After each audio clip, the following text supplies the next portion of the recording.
Hello, hello mga busing mga madam. Good day sa buong mundo at good morning dyan sa Pilipinas.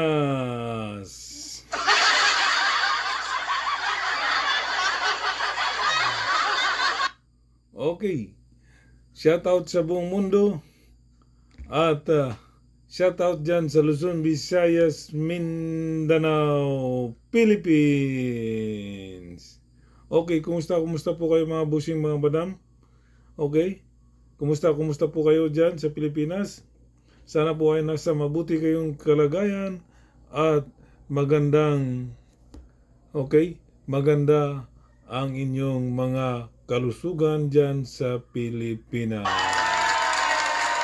Okay, ito na naman po ako mga busing mga madam, ang inyong amang lingkod. Na hindi po tayo ngayon nag-drive na sa bahay po tayo mga busing mga madam, okay? Okay. Pag-usapan natin itong mga busing mga madam, itong attorney ni Sara Duterte, defense lawyer ni Sara Duterte mga busing mga madam. Kasi sobrang talino mga busing mga madam.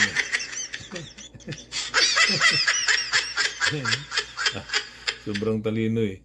Kasi nga yung misleading pilit niyang ipapasok na pwedeng banggitin yung misleading sa trial court. Kaya si Attorney Kapunan sinabihan siya na you are not allowed to speak misleading here. Diba? Yun ang parang gano'n ang pagkasabi ni Kapunan eh. Tapos sinagot siya ng attorney na depende na si Perel. No, it is. Pwede.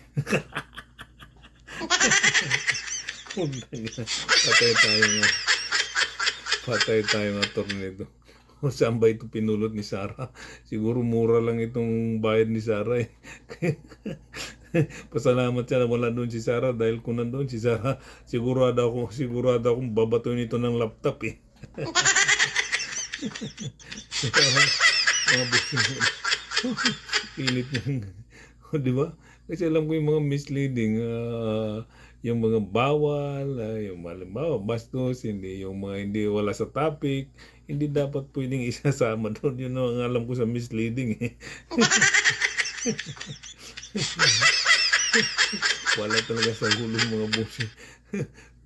For sure, mura lang tong bayad ni Sara Duterte sa attorney itong si Ferrer eh. Tamang-tama talaga mga busing mga madam kasi nagsama ito si Ruben Padilla at itong si attorney Ferrer na depensa ni Sara Duterte. Tama lang na magsama silang dalawa.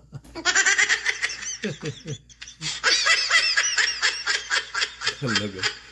Si Ruben Padilla ay sa judge senator doon sa depensa ni Sara at ito namang babaeng si Attorney Ferrer para kay Sara, depensa rin ni Sara. Nagsama po sila mga busing mga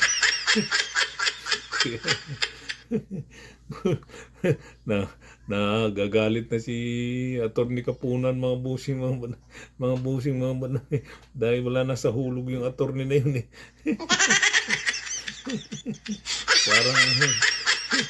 parang OJT, parang nagbalik yung Attorney Ferrer na yun na parang OJT lang sa pagka-lawyer eh.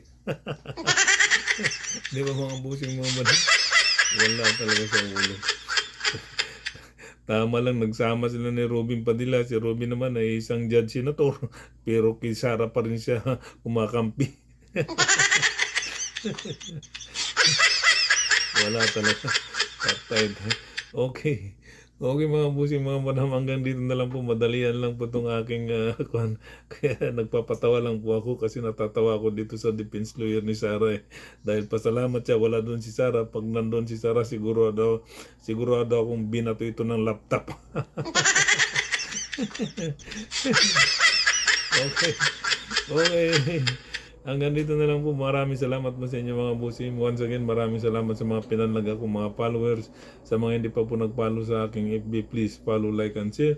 At mag-comment din po kayo aking babasahin mga busing at nagre-reply po naman ako mga busing mga madam. Sa mga didilis dyan, ito na naman ako nagbibigay ng sakit ng ulo sa inyo at sama ng loob dahil hanggang ngayon utak didilis pa rin kayo. Di ba? Okay, bye-bye. Peace.